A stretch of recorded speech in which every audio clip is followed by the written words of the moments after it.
Some of these succulents, as you can see, have not done so great.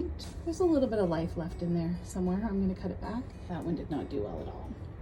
So that one stayed outside during the whole cold freeze. These ones I brought inside into a cool boot room. And as you can see, some of the plants did not survive so well and some of them are doing okay. So I'm just going to clean these up.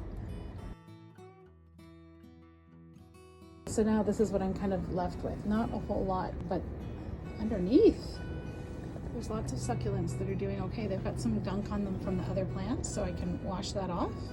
So I think what I'm going to do now is just grab some of these Haworthia. I can rinse that off in the sink. Ooh, nice roots. And I can just put it in a whole other pot. I think I can divide up this one.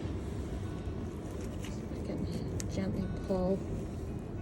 Yeah, look at that. Indoor potting soil. Keep the bugs away. Dividing these succulents is so easy. You just need to